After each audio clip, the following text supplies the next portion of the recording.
The next day, the ghost was very weak and tired. The terrible excitement of the last 4 weeks was beginning to have its effect.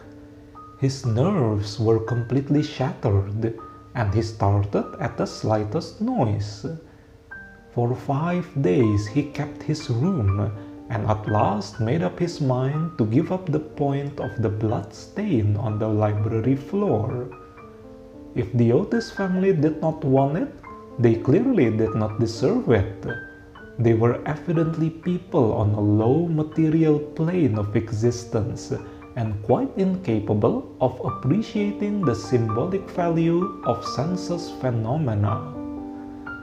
The question of phantasmic apparitions and the development of astral bodies was of course quite a different matter and really not under his control. It was his solemn duty to appear in the corridor once a week and to gibber from the large oriel window on the first and third Wednesday in every month, and he did not see how he could honorably escape from his obligations. It is quite true that his life had been very evil, but upon the other hand, he was most conscientious in all things connected with the supernatural. For the next 3 Saturdays, accordingly, he traversed the corridor as usual between midnight and 3 o'clock, taking every possible precaution against being either heard or seen. He removed his boots, trod as lightly as possible on the old worm-eaten boards, wore a black velvet cloak, and was careful to use the rising sun lubricator for oiling his chains. I am bound to acknowledge that it was with a good deal of difficulty that he brought himself to adopt this last mode of protection. However, one night, while the family were at dinner, he slipped into Mr. Otis' bedroom and carried off the bottle. He felt a little humiliated at first, but afterwards was sensible enough to see that there was a great deal to be said for the invention, and to a certain degree it served his purpose. Still, in spite of everything, he was not left unmolested.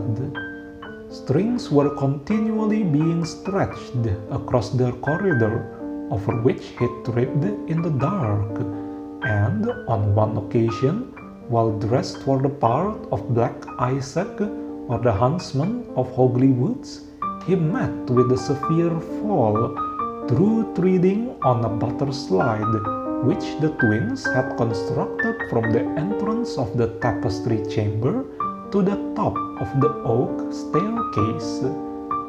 This last insult so enraged him that he resolved to make one final effort to assert his dignity and social position, and determined to visit the insolent young Etonians the next night in his celebrated character of Reckless Rupert or the Headless Earl.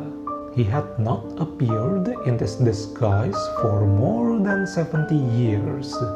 In fact, not since he had so frightened pretty Lady Barbara Modish by means of it, that she suddenly broke off her engagement with the present Lord Canterville's grandfather, and ran away to Gretna Green with handsome Jack Castleton, declaring that nothing in the world would induce her to marry into a family that allowed such a horrible phantom to walk up and down the terrace at twilight. Poor Jack was afterwards shot in a duel by Lord Canterville on Wandsworth Common, and Lady Barbara died of a broken heart at Tunbridge Wells before the year was out. So, in every way, it had been a great success. It was, however, an extremely difficult make-up. If I may use such a theatrical expression in connection with one of the greatest mysteries of the supernatural, or to employ a more scientific term, the higher natural world, and it took him fully 3 hours to make his preparations. At last everything was ready, and he was very pleased with his appearance. The big leather riding boots that went with the dress were just a little too large for him, and he could only find one of the 2 horse pistols, but on the whole he was quite satisfied, and at 1:15 he glided out of the wainscoting and crept down the corridor. On reaching the room occupied by the twins, which I should mention was called the Blue Bedchamber on account of the color of its hangings, he found the door just ajar. Wishing to make an effective entrance, he flung it wide open when a heavy jug of water fell right down on him, wetting him to the skin and just missing his left shoulder by a couple of inches. At the same moment, he heard stifled shrieks of laughter proceeding from the 4-post bed. The shock to his nervous system was so great that he fled back to his room as hard as he could go, and the next day he was laid up with a severe cold. The only thing that at all consoled him in the whole affair was the fact that he had not brought his head with him, for had he done so, the consequences might have been very serious. He now gave up all hope of ever frightening this rude American family, and contented himself, as a rule, with creeping about the passages in list slippers, with a thick red muffler round his throat for fear of draughts, and a small arquebuse in case he should be attacked by the twins. The final blow he received occurred on the 19th of September.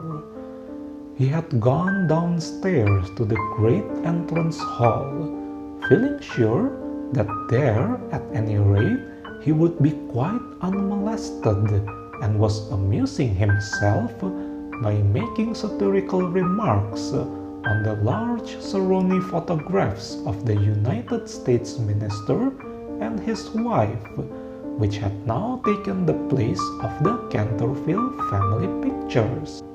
He was simply but neatly clad in a long shroud, spotted with churchyard mold, had tied up his jaw with a strip of yellow linen, and carried a small lantern and a sexton's spade. In fact, he was dressed for the character of Jonas the Graveless, or the corpse snatcher of Chertsey Barn, one of his most remarkable impersonations, and one which the Cantervilles had every reason to remember, as it was the real origin of their quarrel with their neighbor Lord Rufford.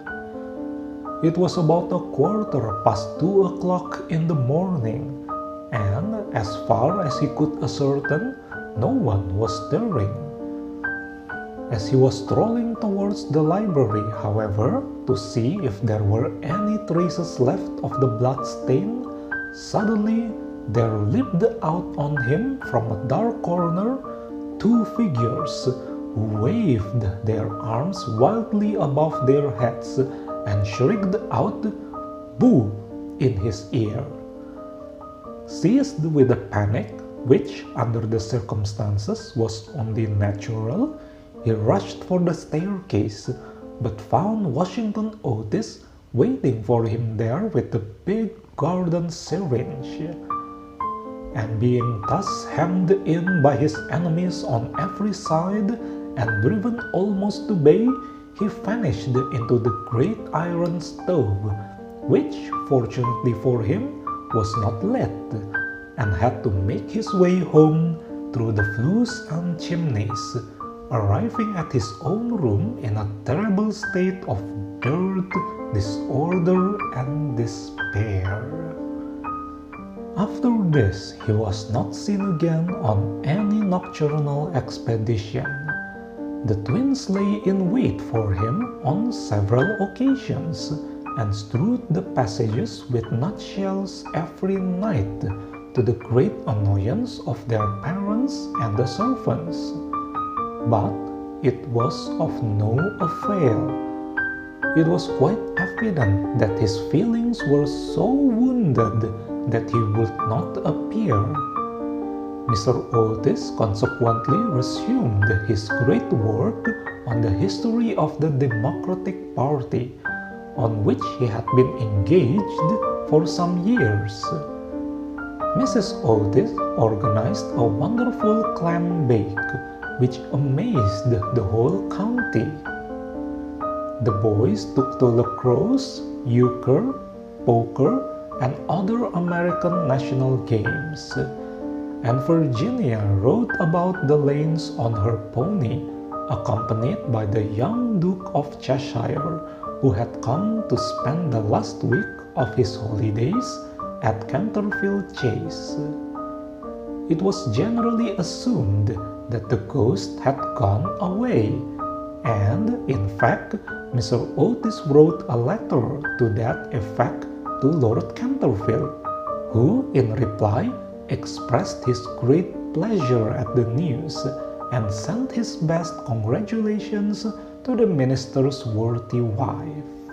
The Otises, however, were deceived, for the ghost was still in the house, and though now almost an invalid, was by no means ready to let matters rest, particularly as he heard that among the guests was the young Duke of Cheshire, whose grand-uncle, Lord Francis Stilton, had once bet 100 guineas with Colonel Carberry that he would play dice with the Canterville ghost, and was found the next morning lying on the floor of the card-room in such a helpless, paralytic state that though he lived on to a great age, he was never able to say anything again but double sixes. The story was well known at the time, though of course out of respect to the feelings of the two noble families, every attempt was made to hush it up, and a full account of all the circumstances connected with it will be found in the third volume of Lord Tattle's Recollections of the Prince Regent and his Friends. The ghost then was naturally very anxious to show that he had not lost his influence over the Stiltons, with whom, indeed, he was distantly connected, his own first cousin having been married and secondus noces to the Sieur de Bulkeley, from whom, as everyone knows, the Dukes of Cheshire are lineally descended. Accordingly, he made arrangements for appearing to Virginia's little lover in his celebrated impersonation of the vampire monk, or the bloodless Benedictine, a performance so horrible that when old Lady Startup saw it, which she did on one fatal New Year's Eve in the year 1764, she went off into the most piercing shrieks, which culminated in violent apoplexy and died in 3 days after disinheriting the Cantervilles, who were her nearest relations, and leaving all her money to her London apothecary. At the last moment, however, his terror of the twins prevented his leaving his room, and the little Duke slept in peace under the great feathered canopy in the royal bedchamber, and dreamed of Virginia.